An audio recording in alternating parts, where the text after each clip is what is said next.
Saint-Esprit. Je crois en Dieu le Père Tout-Puissant, Créateur du ciel et de la terre, et en Jésus, Christ, son Fils unique, notre Seigneur, qui a été conçu du Saint-Esprit, est né de la Vierge Marie, a souffert sous Ponce Pilate, a été crucifié, est mort, a été enseveli, est descendu aux enfers. Le troisième jour, est ressuscité des morts, est monté aux cieux, est assis à la droite de Dieu le Père Tout-Puissant, d'où il viendra juger les vivants et les morts. Je crois en l'Esprit Saint, à la Sainte Église catholique, à la communion des saints, à la rémission des péchés, à la résurrection de la chair, à la vie éternelle. Amen. Nous vous invitons à pouvoir penser à votre intention de chaque jour.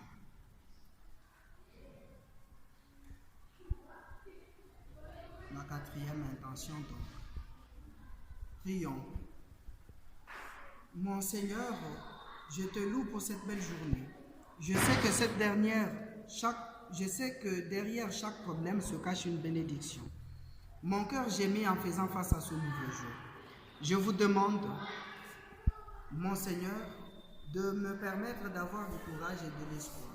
Ne me laissez pas m'effondrer quand les choses deviennent difficiles et que vous pouvez transformer chaque défi en une étape pour m'aider à aller de l'avant. J'ai besoin que votre lumière brille en tenant votre bouclier de la foi. Votre pouvoir résonne et j'attends votre victoire. Mon cœur est prêt à recevoir vos bénédictions.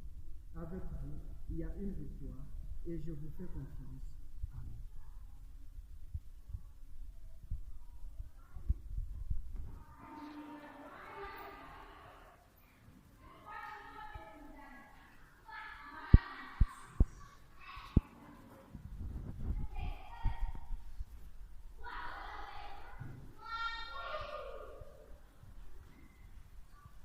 Joseph résolut de la répudier sans bruit.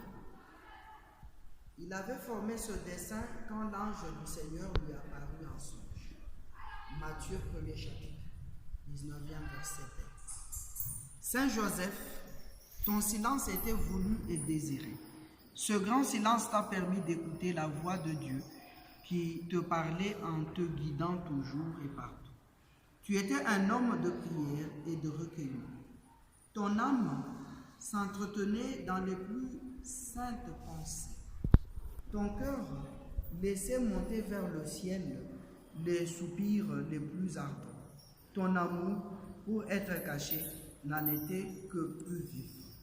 Mon frère, ma soeur, je t'invite à pouvoir être un homme de recueil, un homme qui murmure, un homme de silence.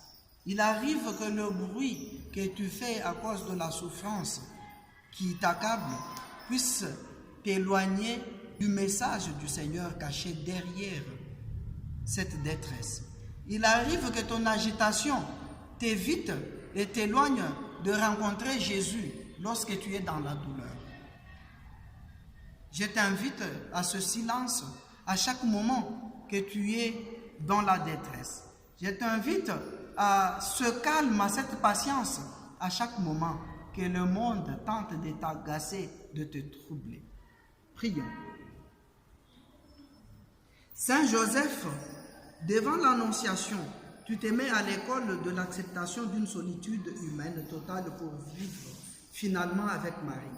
Aide-nous dans nos familles à triompher dans le silence de toute solitude, de toute révolte, de tout divorce et de toute séparation. À comprendre combien il est important de ne pas rompre des liens affectifs et conjugaux quand une difficulté, une déception, un sentiment de solitude nous envahit. Car au-delà de la souffrance se présente à nous bien souvent le choix entre l'humilité et l'orgueil. Le choix entre l'amour et la haine. Le choix entre la vie et la mort. Je te prie pour tous les époux, afin qu'ils demeurent fidèles aux engagements assumés dans le mariage et que, dans la compréhension et le support mutuel, ils puissent conduire leur mission à bonne fin. Avec Joseph, modèle de la vie intérieure, Seigneur, je t'en prie, aide-moi à comprendre combien la vie chrétienne n'en est d'autre que l'amour de Dieu et du prochain. Apprends-moi à faire un peu de silence intérieur, que par ton intercession, j'obtienne cette belle vertu qui consiste à savoir, se taire et écouter. Je te confie, Saint Joseph, toutes ces personnes unies à moi dans cette neuvaine, en ce jour. Accepte que tous les bruits, toutes les agitations qui les troublent de l'extérieur trouvent leur calme dans le silence et la patience intérieure. Accepte, Seigneur, de bénir ces personnes, de les sanctifier, pour que, en aucun moment, ils ne soient désemparés, ils ne soient étranglés par le bruit qui les agace tous les jours. Prions. Je vous salue, Joseph, vous que la grâce divine a comblé. Le Seigneur a reposé dans vos bras et grandi sous vos yeux. Vous êtes béni entre tous les hommes, et Jésus, l'enfant divin de votre virginale épouse, est béni. Saint Joseph, donné pour Père au Fils de Dieu, priez pour nous dans nos soucis de famille, de santé et de travail, jusqu'à nos derniers jours, et daignez nous secourir à l'heure de notre mort. Amen. Notre Père qui es aux cieux, que ton nom soit sanctifié, que ton règne vienne, que ta volonté soit faite sur la terre comme au ciel. Donne-nous aujourd'hui notre pain de ce jour. Pardonne-nous nos offenses, comme nous pardonnons aussi à ceux qui nous ont offensés, et ne nous laisse pas entrer dans la tentation, mais délivre-nous du mal. Amen. Je vous prie de continuer avec les 10 Ave Maria, chacun en privé, et de persévérer avec cette neuvaine que nous avons déjà commencée. Le Seigneur soit avec vous, et que Dieu Tout-Puissant vous bénisse, le Père, le Fils et le Saint-Esprit.